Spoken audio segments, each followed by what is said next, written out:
You're listening to the Self-Made is a Myth, Make a Difference Together show with your host, Coach Tim Campsall, where we talk with successful business owners to hear the stories of their journeys in building their successful businesses. And more importantly, we recognize the folks who help them excel because we know that achieving business success is not something we can do on our own.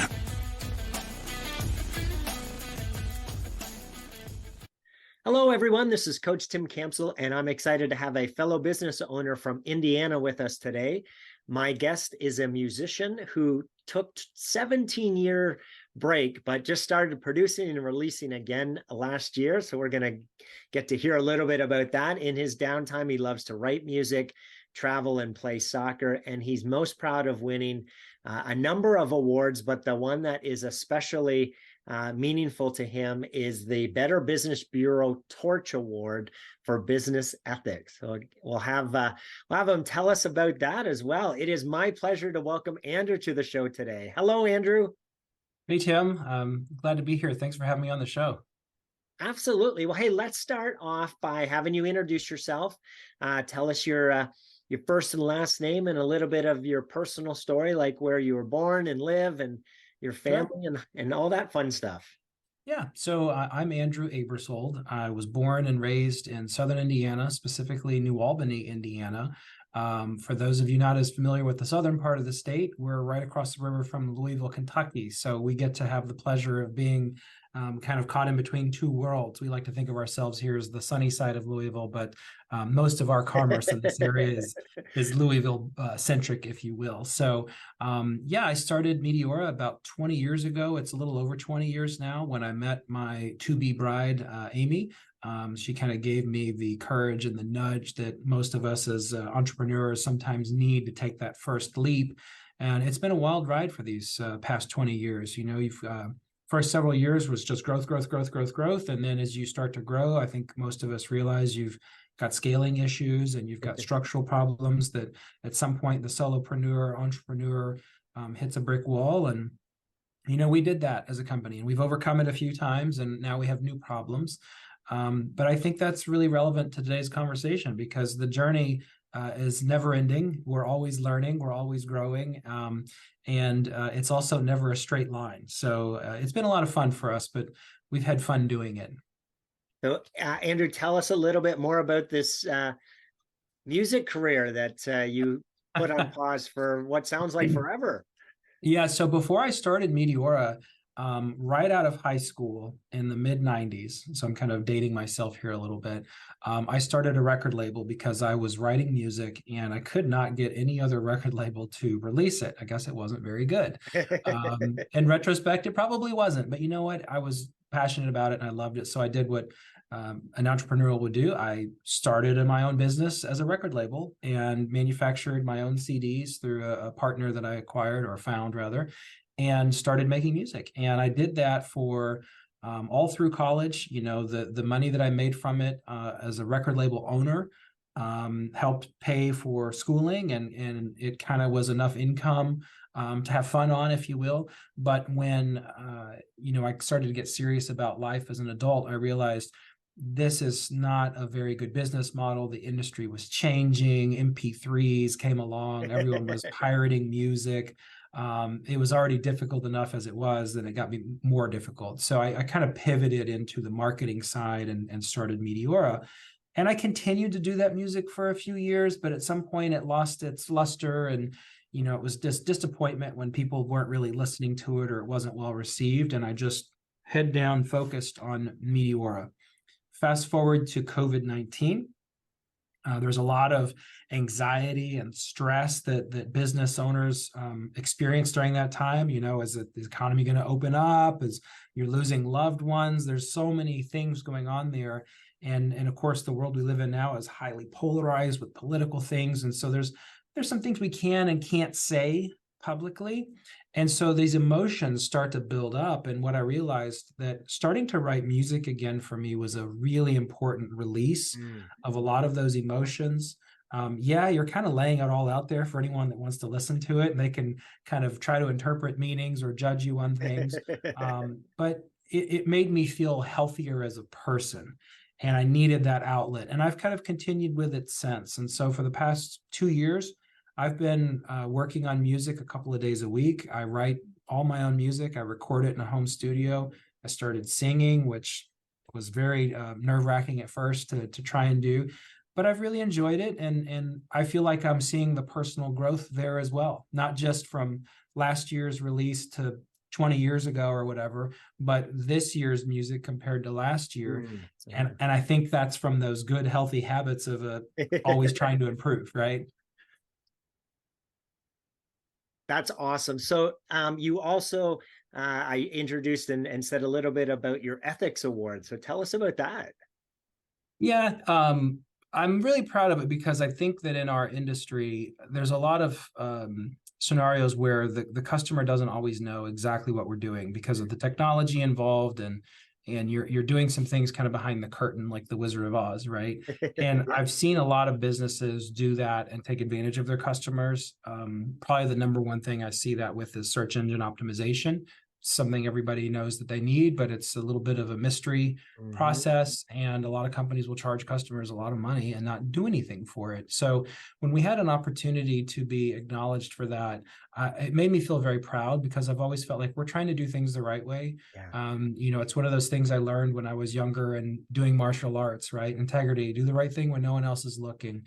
And, I'd like to say it's easy to do. Sometimes it's actually really hard, especially when your back's against the wall. To do the right thing, it might cost you a client, it might cost you revenue, but it lets you sleep better at night and feel better about yourself as a person.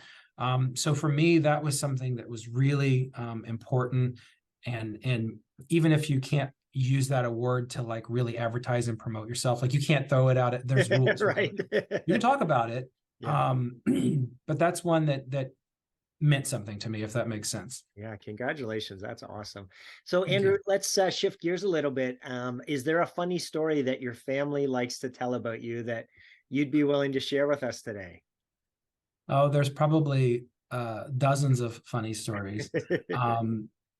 I was just telling this one the other day because we were talking about mental health and ADHD and how that impacts people. Full disclosure, I have ADHD and I just deal with it as an adult, trying to manage a business and also being forgetful and sometimes having too much energy.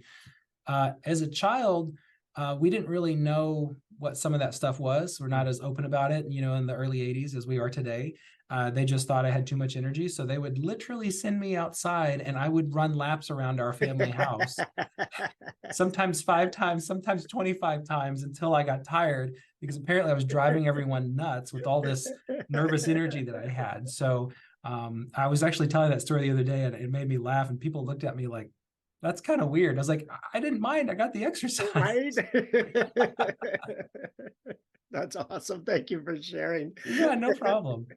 So tell us, how did the business come about, and at what point did you have the confidence that you could run your own business? Yeah, it's funny because I think that this is the part that a lot of people forget. It's, I said earlier when we met and we made the decision and I needed the nudge, etc. That is true, but it's never like a light switch for me, from what I've seen with any of my businesses that I've started, and there've been probably 5 or 6. It's something that I started doing freelancing and consulting with while I was running that record label. I was building websites for people. I was helping them with graphic design and marketing things. Right. And as people started to see that, they're like, oh, more people started referring people to me. And I got a job as a contract worker that was almost like a full-time gig, but it was truly just contract. And I started running that through my other corporation, which was the record label. And there was an inflection point of like, okay, we're a fork in the road, if you will, with that larger entity. I'm like, guys, I'm one person and I can only do so much for you as one person. We need to staff up for this.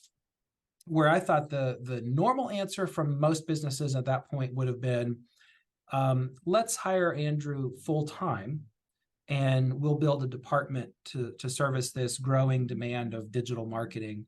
And this was 2002 to 2003, in that kind of range. Right. And that's what I thought they would say. And they said, well, we're still a little nervous because of the .com bubble bursting 2 or 3 years prior. where they had tried that and failed and had to do a yo-yo with downsizing that department. Why don't you just hire them?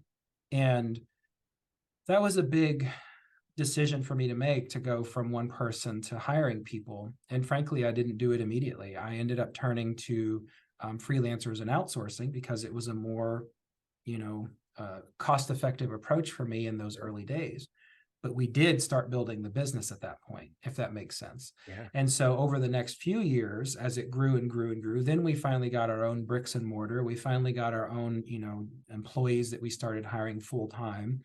And that's when I sometimes say, did my business really start when I made a decision to do it in 2003? Or did it start like in 2007 when I finally got a building and hired employees? Sure. So there's a couple of years there where it was solopreneur with a bunch of network of freelancers and contractors really helping me out, and a lot of hours from me. So I hope that answers that clearly. That's a great enough. answer. I love the transparency there. And I think it did start when you first started, right? And it was just a different business model. And in fact, right, the using freelancers is even more common of a business model now than it was back then. So you were well ahead of the curve. Yeah. And so many pros and cons for that I could talk about till I'm blue in the face. But yeah, you're right. I started doing freelancers and offshore development and things like that back in the 90s, even before I started Mediaura, because of what I was doing with the record label and web design as a freelancer then, et cetera. So got a lot of experience doing it. So tell us more about Mediaura. What do you guys do? How do you help people? How do you make a difference for others? Yeah, we started out as a full service kind of digital marketing agency, I guess you could say, which meant over the 20 years that we were operating, it became a catch-all, right? So think about technology in 2003. We were heavy on building websites. We were doing some video work. We started doing a lot of things with Flash, which was like the animation that the web used to feature a lot of. Yeah. That's kind of no longer in existence, which I actually think is better. Social media didn't exist then. So when social media came around, we were helping businesses figure out how to use that to their advantage. Google was obviously in its infancy when we were starting, but rapidly growing, and started adding things like paid search as a component of their platform, that who's going to buy my ads on there? Search optimization had been a thing, but nobody really figured out how to do it the right way. There was a lot of bad stuff. Mobile apps didn't exist, right? So I could go on and on here. Yeah. TikTok wasn't a thing. AI wasn't really a thing. So as this industry progressed, we kept adding, we can do that. Yes, we can do that. We can do that. And we got to the point where traditional business wisdom says you can't be everything to everyone. And we've really committed to that this year. So the stuff that we're doing now is in the middle of a pivot. We're really starting to focus on our lead generation capabilities, helping businesses acquire their customers using all of this technology, using all of the automation, using some of the newer AI tools to be more effective at growing their business. And that's become our new focus. And, with that, you still have to have a website. You're going to need landing pages. So there's still some build component to it. But we're starting to kind of sunset some things like building custom mobile apps. It just doesn't really fit with the structure of our business today. And that's been a really kind of enlightening and a key moment for us to finally realize that. Fantastic. So for everyone listening, make sure to check out the company and the link in the description, and go visit them on LinkedIn, and tell Andrew that you enjoyed his interview. Yes, please do. I'd love to hear from you. And if you need any help with lead generation, give me a call. Andrew, share a story where someone pushed you or inspired you that you could do it, even though maybe you didn't think that you could, and the impact that that person had on you. Oh my goodness. So a mentor of mine was a martial arts instructor. He was the sensei, if you will, of a class. And I did martial arts for at least 10 years. I can't remember if it was like 17 years. Like, it's a long time, right? And it changed a lot. It was Taekwondo, karate, jiu-jitsu, Tai Chi. Like, we just kept evolving. So I learned a lot of different things. And it went from sport to more of like a health focused by the end of it all. And I was really struggling. This was probably 10 years ago, maybe 11 years ago, as a business owner that had been working with a long-term client that relationship had evolved from, in the beginning days where I'm doing anything and everything to help my business grow, and I might be crawling around on a floor and unplugging a printer and helping somebody with an IT thing, to now I'm an established business. I have employees. There's a different level there, kind of like with family, right? Family's going to treat you the same way whether you're 50 years old or 10 years old, because you're known each other for so long. And I was struggling with that. Like, how do I control some type of respect, or have the, I guess, the relationship to change? And he coached me through that. The simple version is sometimes you just gotta, know where to stand your ground and have boundaries and establish these things. And you also got to know when to throw your hands up and be like, yeah, screw this, I'm out. Right. Yeah. There's a range there. And it was really challenging for me to do that, because I had this mindset that I had to just do anything and everything to make money. Because if you don't do that, then you go out of business, right? And there was an inflection point for me with that mindset to shift. And I was able to do it successfully with most of the relationships, not all. And the ones that it couldn't work with, it became a strategic decision to kind of separate yourself so that you can start to have some boundaries as a business owner in a professional way, and not still be treated as the person who's going to, it be at their beck and call and unplug and replug their router for them, type of a thing. So that was a hard one to learn. And it's the right thing said at the right time for me, I think. Fantastic. And you said that he was your instructor, your sensei? That's right. Yeah. Fantastic. Yeah. Awesome. Andrew, what's the biggest learning that you've had as a business owner? Well, it's not easy. It's probably the biggest thing. It's just not easy. An employee will often think that the business owners, especially for successful businesses, are, they make so much money. That's this. They never really understand the challenges that we all go through to grow a business. They don't understand the risks that we're taking, the things that we have to do to make that business successful, and that the job doesn't typically end when the clock, you punch out for the day, right? Yeah. And it's hard work. And I found in the 20 years of doing it that even when I think I've got things, really dialed in, and I can kind of take my focus off and relax a little bit, maybe I didn't have as dialed in as I thought. Maybe I wasn't working on the business as much as I should have been. And so I back out of working in the business, but I didn't replace that time with working on the business, as we like to say. So I think that just the simple answer, it's hard work. And if you're disciplined and stay on top of it and pursue it, today, the same way you did 20 years ago when you first started it, type of a thing, you will be successful. But you have to want to do it, and you have to know that the cost is it's more work than maybe just having a job. Right.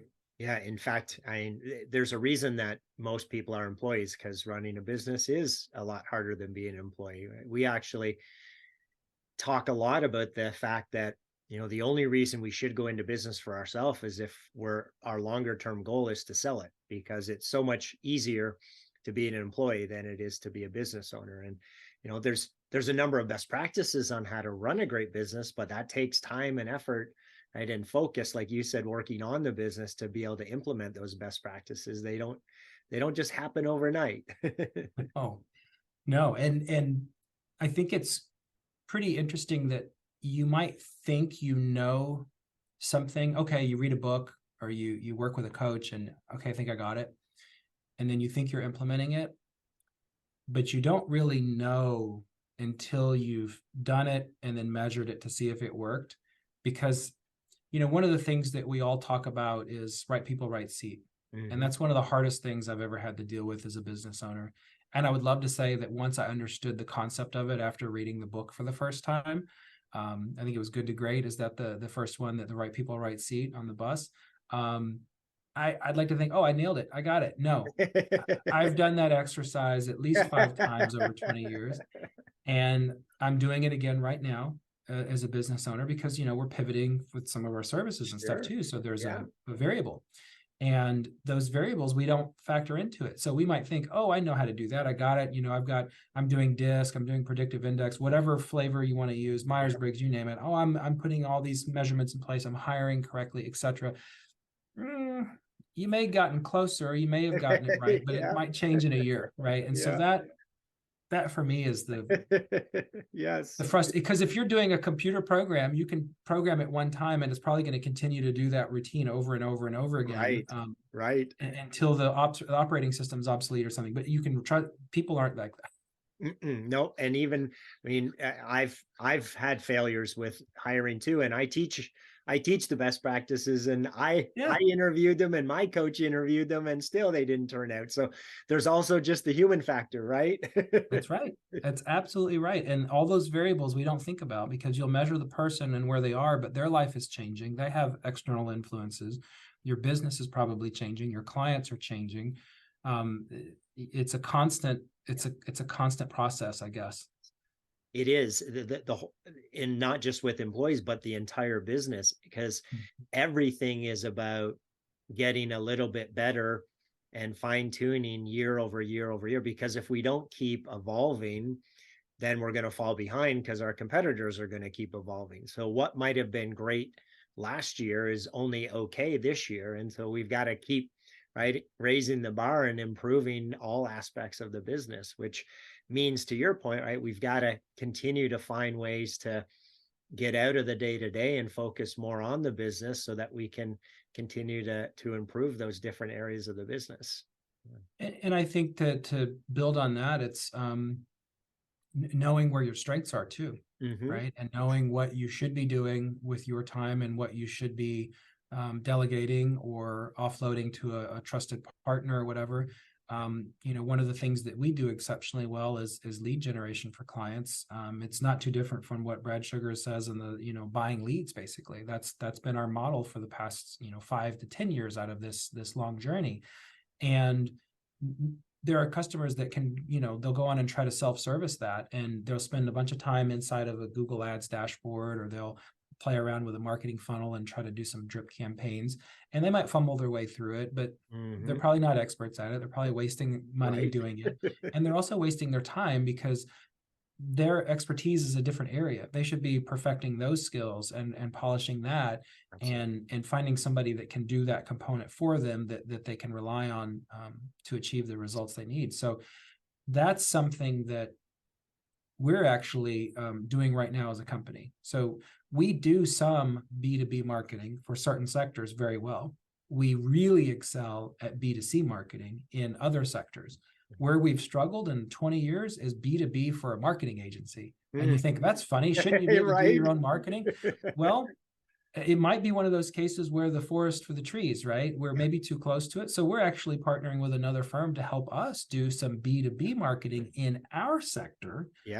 Because we realized where we have strengths and weaknesses. And so that was a tough pill to swallow, right? We're a marketing agency. Why can't we do this? Well, we can spend a lot of time trying to do it, and then realize at the end of the day, we're probably not going to market marketing agencies for anybody else. They're our competitors. Duh. So, put your money where your mouth is, and we did it. That's awesome. I love that, because it's also kind of reinforces the whole cobbler shoes idea, right? Of, the last thing we want to do is what we bill other people and do it for ourselves, right? Right. The mechanic's car that never runs, right? Yeah. We know that business success doesn't happen in isolation, Andrew. So tell us about one of your biggest challenges during the years, and maybe a fellow business owner who came alongside you and helped you through that. Wow. That's actually a tough question. I'm going to take a second to think about this, and you can edit this out. There was a point in time where we were growing as a business, and we were hovering just under $1 million in annual sales. And we were stuck there for what I would say is a good 3 years. Right. So we had this, early days of Andrew running the shop with my wife helping as well. You starting, this is in 2000, you're 30, 40, 50, $60,000 a year, 80. Oh, and then you're 120. Oh, then you're 300, then you're 500. and you're kind of seeing this growth. Yeah. And you're like, oh, this is rock and roll, right? And then we hit our ceiling at 1 million. And then we're at 920,000 or something. I'm like, why can't we? And I started to feel like there was a conspiracy. Like, is there and I think this is around the same time where we weren't really getting any recognition for what we were doing. We were kind of like the company behind the company. Nobody knew that we were doing all this work. There are other people that were maybe taking credit for it. And I had some conversations with a couple of different people. One of them is my best friend today, and he's actually been a corporate attorney of ours for years.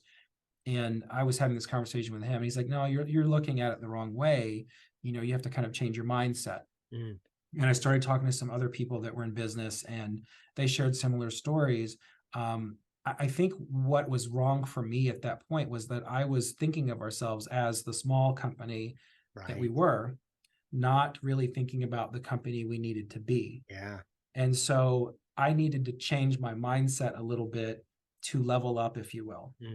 And we did that and successfully started hitting $2 million a year. Yes. And then guess what? A couple of years into that, we're hitting that ceiling again. We need to change our mindset. Yes. And so for us, I mean, this is probably different for different businesses based on what you do, your head count, the challenges that you run across. For us, what I've noticed is as a service-based business, and yeah, we have some SaaS model things in there. We had those challenges almost at $1 million increments. Yeah. And it's the scalability became the issue. So I feel like if I didn't have some people around me kind of giving me perspective on that no, there's not a conspiracy. There's not like a good old boys club that you're not a member of. You're just looking at it the wrong way. Yeah. I might have still been there, bouncing off this sub $1 million ceiling. That's awesome. 20 years into it. And that would be frustrating, right? Because if your goal is to grow a business so you can sell it and retire at some point or have passive income, you got to have it over $1 million. You got to get it up there, right? Those are rookie numbers. Pump those numbers up. So what's your friend's name? Jed. Hey, Jed. Awesome. Oh, now he's going to know I said he's my friend. We can't. Yeah, it's great advice because you're right. Our business can only grow to the level that we believe. And so if we don't believe that we're $1 million company, we'll never hit $1 million or 2 million or whatever those thresholds are. Right. And there's a lot of work that has to go into, changing and adapting that mindset and that belief system so that we can continue to grow. There's also the whole principle of we can't grow beyond our capacity either unless we change our capacity and the way that we look at the infrastructure of our business. So I'm glad to hear that you had some folks in your corner when you needed them. Yeah. And I think that the growth is a mindset. And it's not an easy one, right? Mm-hmm. It's easy for a lot of business owners and entrepreneurs to achieve some level of success and then coast, and they've got a lifestyle business and they're comfortable there. And with the way things are changing in our world today, I feel like that's a dangerous place to be. Yeah. But so is growth. Growth is risky, right? Mm-hmm. If you grow too fast, you could go out of business quicker than if you don't grow at all, right? Sure. And so trying to, I think, have the right approach to understanding the continuous improvement required with growth and continuing to set the bar higher, balanced with the acknowledgement of your success, the celebration of your wins. Yeah. That was something that ActionCOACH actually taught me years ago, is that, we're going to be nitpicking on all these things we're doing wrong and trying to improve them. We're going to be setting our, quarterly goals, etc. But we have to take a minute and reflect on how far we've grown. Yes. And what I've realized is that a lot of that growth can't be measured in dollars and cents, right? There's a different metric involved to measure that, and being able to celebrate those wins along the way is key. Absolutely. Indeed. Yeah. Because we're all self-critical, right? So it's just natural to always look at things that didn't go well versus taking the time to list out and celebrate the things that are going well. Andrew, if I asked you to pick 3 people in your business owner journey that you're most grateful for them being there to help with your business's growth, who are those 3 people and how they help you? I'd say the first one would probably be my father. And that might seem like a cop-out answer to some people, but the reality is that my father was a business owner as well. And he kind of, I don't think inherited is the right word. He acquired a family business from his dad that was started by his grandfather. So it started in 1908, and I saw him grow it from when I was a child as a very small kind of local flower shop to a booming business that really, expanded it beyond that to a leader in the marketplace here locally. And with that came a change in the quality of life. So I saw firsthand the rewards, the benefits, but also the amount of work it took to get there. And so that was the early days of kind of shaping my entrepreneurial spirit of just understanding business and what it takes. There was never an illusion to me that it's going to be easy for that reason. The second one is a gentleman by the name of Rick Duffy. And Rick was the COO at Creative Alliance, which was my largest client when we started out. This was the client that said, why don't you hire the people instead? And that relationship evolved over the years, but there were two key components of it. One, it taught me how to be a better business person in the larger context, negotiating bigger deals, understanding where the value was for clients so that I could structure my business correctly, getting into the nitty gritty of not just contract negotiations, but also in presentations and research and approaching things with a more analytical mind, which was very helpful. And sometimes we were, we're frenemies. Like if he's my client and I'm his vendor, one day if we're doing a negotiation, he's a very shrewd negotiator. I might be on the other side of it. I might be getting yelled at one day, like, what are you doing? You screwed this up, whatever it is, right? So there was some tough love there. And, he did what was best for their business over the time. And I tried to do what was best for mine. And it was a chess match, I think, with a lot of respect. And so I felt like that taught me a lot because I would say, pretty naive when it came to being a business person with contracts, and I was maybe a little too trusting sometimes. And so that helped me a lot there as well.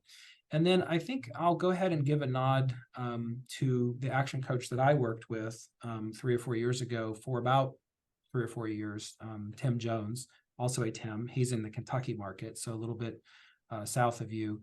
I would say that we had a good relationship that came at a very important time because I was working with a coach that was allocated to me by Google as part of their elevator program.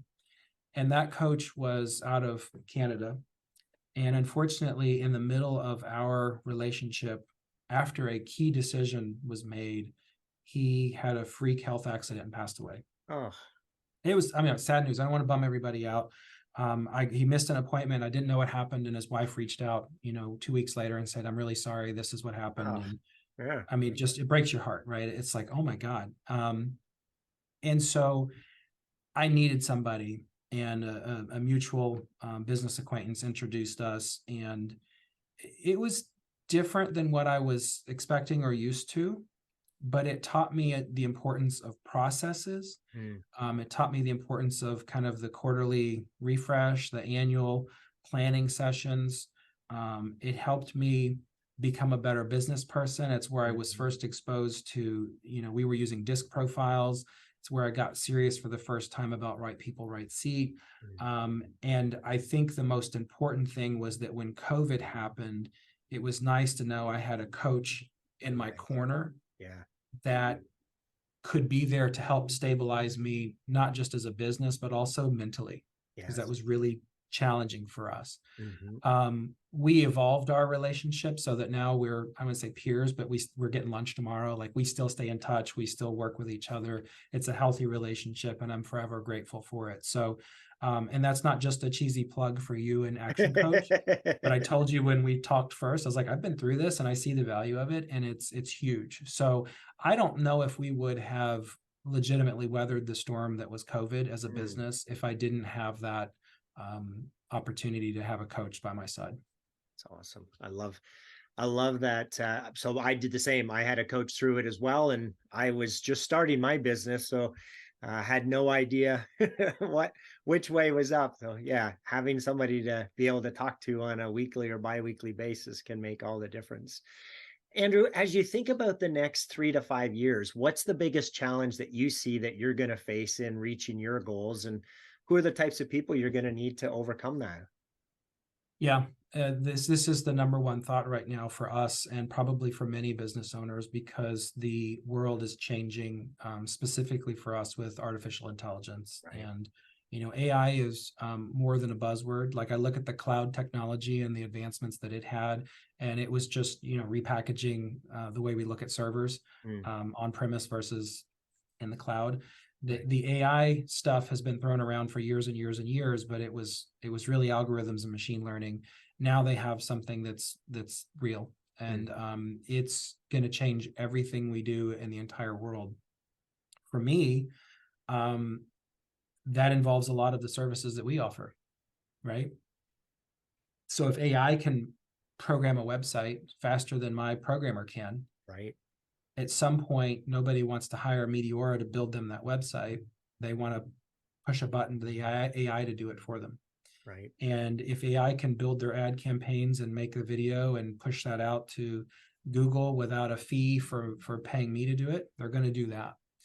And so what we're trying to actively figure out is, we know there's going to be a gap and a learning curve. You have early adopters that are going to do that, and you're going to have people that are going to be lagging behind because they're slow to adopt the technology. So there's a period of time we have to continue to do what we're doing. But if we don't personally evolve how we're approaching this, we will be obsolete. Right. We will be like the yellow pages. So for me, and this may not even be 5 years, this may be 1 year, this may be 2 years, this may be 6 months. We're not really sure yet how quickly it's moving. We have to find ways to add value. And we know that we have expertise in a lot of areas. We know how the connectivity works with chaining these systems together. And so that's one of the reasons we're pivoting from building stuff from scratch, custom dev, to a lot of the automation piece, because just because you can push a button and make all that happen, there's probably 4 or 5 other buttons you've got to push, and then you got to make these things talk, and they need somebody to help figure that out. And so that's one of the areas where we're exploring and starting to do more with to add that value. And in terms of the personnel, I'm probably not going to need as many workers to build things like build a website, or to do any type of programming, or even copywriting is becoming kind of obsolete. What we need more of is creative people that are not just creative for the sake of being creative, but people that understand the psychology and the buying habits, the personas, that can come up with the compelling campaign to then build all of our stuff around that makes it work. So that's kind of the loose strategy of what we're trying to do, and the challenges that we're facing. Last question here. Jim Rohn said that we become the average of the 5 people we spend the most time with. So, Andrew, as you think about that quote, what advice do you have for business owners who are trying to do it on their own? Well, I think that, the kind of cold and methodical approach to something like that is, you just try to start hanging out with other successful people so you yourself can also be successful. I've never really seen that work. I like to have people that are not afraid of change, that like to grow, personally, that like to explore new ideas, that are trying to advance themselves, but also understand that you've got to enjoy the journey too. And you've got to, be able to have time to spend the money that you're earning to do things that you like to do. So we've built a smaller group of friends, partially unintentionally from COVID-19 happening, where we would spend time with anybody and everybody. But when that shutdown occurred, we noticed we started making time only for the people we really wanted to spend time with. And that doesn't mean the other people aren't important or they're not part of our lives. We maintain, connectivity with them at certain events or on social media. But when it comes time to like who you want to spend the precious time that you have with, that's a small group of friends. And I feel like we've cultivated a relationship with this group that we kind of have similar ideals and goals and work-life balance that's been fruitful for us. And, we're not going to spend all our time talking about work with each other. Absolutely not. But it's the other stuff that goes around it that I think makes that more manageable. I don't think if we have that group of friends that we spend that time with, we would, feel balanced in life. Oh, that's fantastic. I love that. You've mentioned it a few times, but the whole concept of balance and celebrating and making sure that it's not all about work. And, the popular phrase is, work to live instead of live to work. And it sounds like you're finding your way through that. And this group of people is helping to almost keep yourselves accountable to that concept. So I thank you for sharing that. That's amazing that you've been able to find that network of people to be able to share life with. Absolutely. And I guess I'm very lucky in that sense, right? You've got to have people that don't want to anchor you down in the wrong way. Mm-hmm. You want people to anchor you in the reality of what you're doing, to understand that you need to pause and appreciate the smaller moments of life that make it worthwhile. Andrew, it sounds like you've been blessed with some incredible people who have helped you along your journey. If they were all here on the show today, what would you want to say to them? Thank you. I appreciate it. I know I've not always been easy to work with, and this is true whether it's my dad or Rick or Tim. You know what I mean? Like I'm not an angel, and I've had my own share of problems, but the experiences that we've been able to achieve and have together have been very meaningful to me, and I appreciate it. Fantastic. Andrew, it's been a pleasure speaking with you today. Thank you so much for being on the show. Absolutely. Thank you so much for having me, Tim. Thanks for listening to the Self-Made is a Myth show with your host, Coach Tim Campsall. Please help spread this movement by liking and subscribing to our show and following us on Facebook and LinkedIn or wherever you listen to your favorite podcast. To join our movement, go to bemadtogether.com. Okay, folks, that's a wrap. Please pay it forward and be sure to tune in next time to the Self-Made is a Myth podcast.